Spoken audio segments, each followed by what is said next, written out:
Assalamualaikum warahmatullahi ta'ala wabarakatuhu sa mga kapatid ko sa agama Islam at sa mga kapwa ko balik Islam. Sa mga baguhan pa lang bilang Muslim, sana po maging matatag kayo sa pananampalatayang Islam. Higpitan nyo po sana ang kapit nyo sa lubid ni Allah subhanahu wa ta'ala. Sa mga taong malapit ang puso nila sa Islam, welcome po kayo. Sana hindi magtagal, yakapin nyo na rin po ang relihiyon ni Allah subhanahu wa ta'ala. Alam ko po na kilala nyo ako na niqabi noon at ngayon isang hijabi na lang po. Ito po ay hindi pagtatanggol po sa aking sarili. Ngunit nais ko rin pong tulungan ang mga kapatid kong kababaihan sa pananampalatayang Islam. Lalo na po ang mga kapatid kong kababaihan na baguhan pa lang po sa pananampalatayang Islam. Allahu Ta'ala alam. Bakit nga ba ako nagtanggal ng niqabi? Alam nyo po, bago ako nagkaroon ng desisyon, ginawa ko po muna ang sunnah ng Nabi sallallahu alaihi wasallam. Ano po ang sunnah na yon? Ito po yung sunnah na istihara, panalangin para sa paghingi ng patnubay ng Allah subhanahu wa ta'ala. At gaya po ng nabasa ko sa hadith, kapag ginawa po natin ang istihara, sumangguni po tayo sa kapatid natin sa pananampalatayang Islam. At yun po ang exactly na ginawa ko. At nagpasama rin po ako sa asawa ko. Wala po sa Quran ng Allah subhanahu wa ta'ala, sinabi ng Allah subhanahu wa ta'ala sa Nabi Muhammad sallallahu alaihi wasallam. Ito po ay buod lang po nito. At kung ano lang po yung pumasok sa isipan ko at puso ko at yun lang din po yung sinasabi ko po sa inyo. Sinabi po ng Allah subhanahu wa ta'ala sa Nabi sallallahu alaihi wasallam, kung mawala ang propeta at ang mga sahaba, ang sunod pong kikilalanin po natin ay ang mga tabi'in tabi'un. At kung mawala po ang mga tabi'in tabi'un, ang sunod po na kikilalanin po natin ay ang mga shaykh. Sa panahon po natin ngayon, ang natitira po na kasama po natin ngayon at gumagabay po sa atin ay ang ating mga shaykh. Kaya, minabuti po namin pumunta sa kinikilala po namin, pinapahalagahan at minamahal po naming shaykh, imam, ustad na malapit po sa aming bayan. Noong pumunta po kami ng asawa ko para sumangguni kay shaykh, kay imam, ustad, binasa niya po sa amin ang hadith. Arabic po ito. Hanggang sa in-explain niya po ito. Meron daw pong dalawang grupo ng mga shaykh na nagtatalo-talo kung ano po ang obligado, ang hijab o ang niqabi. Hanggang sa napagkasunduan po nila na ang obligado ay ang hijab at ang niqabi ay isang sunnah.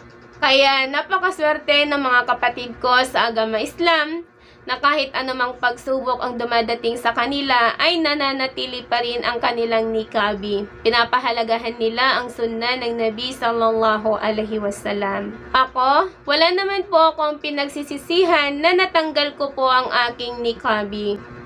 Proud pa nga po akong ipagmalaki ang sunnah ng Nabi sallallahu alaihi wasallam. Ito po ang istihara.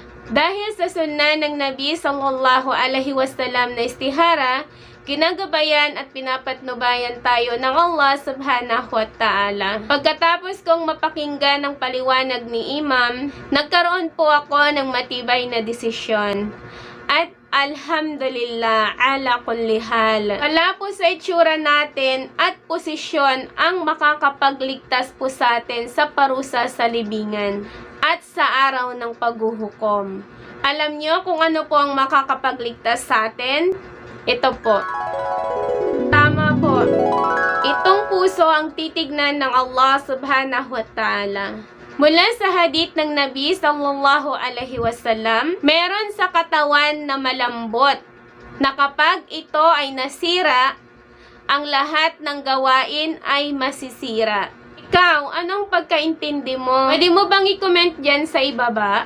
Ako, tanungin mo ako kung ano ang naunawaan ko. Ako ang naunawaan ko, sa puso tayo ginagabayan ng Allah subhanahu wa ta'ala. Kaya dapat magtiwala tayo sa Allah subhanahu wa ta'ala sa pamamagitan po ng ating puso. Kapag ang puso natin ay puno ng pagtitiwala sa Allah subhanahu wa ta'ala, ang lahat po ng gawain natin ay magiging mabuti. Kapag ang puso natin ay puno ng inggit, puot, galit, pagkainis, pagkasuklam, pagdududa, kawalan ng pananampalataya, kawalan ng tiwala sa Allah subhanahu wa ta'ala, ang lahat po ng ating gawain ay masisira. Kung natanggal ko man po ang nikabi ko, hindi dahil sa nalaman ko na ito ay sunna lamang po. Mahalaga din sa akin ang sunna ng Nabi sallallahu alaihi wasallam. Allahu ta'ala alam. Siya po ang lubos na nakakaalam nito. Ngunit may mga bagay na dumadating po sa buhay natin na kailangan po nating magdesisyon. At alhamdulillah, andyan ang Quran ng Allah subhanahu wa ta'ala at ang hadith ng Nabi sallallahu alaihi wasallam para maging gabay natin sa bawat desisyon. Sana itong video na ito ay nakatulong sa inyo, lalo na sa mga kapwa ko balik Islam at sa mga baguhan pa lang sa relihiyong Islam. Alam ko po na iba-iba ang opinyon ng bawat isa. Pero tandaan po natin, mula po sa hadith ng Nabi sallallahu alaihi wasallam at mula sa Quran ng Allah subhanahu wa ta'ala, hiningi ni Iblis na tayo ay kanyang iligaw. At sinabi ng Allah subhanahu wa ta'ala, sige, iligaw mo sila, maliban sa mga mananampalataya, maliban sa mga naniniwala at nananampalataya sa Allah subhanahu wa ta'ala. Bilang mga mananampalataya at naniniwala sa Allah subhanahu wa ta'ala, paano tayo ginagabayan ng Allah subhanahu wa ta'ala? Dito po sa puso po natin. Malalaman po natin na tama ang ginagawa natin, tama ang mga desisyon natin mula po dito sa puso. At ang isang halimbawa po na ginagabayan po tayo ng Allah subhanahu wa ta'ala mula po sa puso po natin, kaya po tayo nagsyahada. Ashhadu an la ilaha illallah wa ashhadu anna Muhammadan abduhu wa rasuluhu. Di po ba kaya po tayo naniwala sa Allah subhanahu wa ta'ala dahil po dito? Dahil naniwala po ang puso natin sa Allah subhanahu wa ta'ala. Kaya po, ginagabayan po tayo ng Allah subhanahu wa ta'ala mula po dito. Sinasabi po ng puso natin na mali na po yung ginagawa natin mula po dito sa puso. Ang utak po natin, marami po siyang pinapaisip. Marami po itong naiisip. Lalo na po kapag galit po tayo, naiinis tayo, kaya nakakaramdam po tayo ng inggit. Marami pong sinasabi ang utak. Pero yung puso, sinasabi niya po yung tama. Pinaparamdam niya po sa atin na mali na tayo.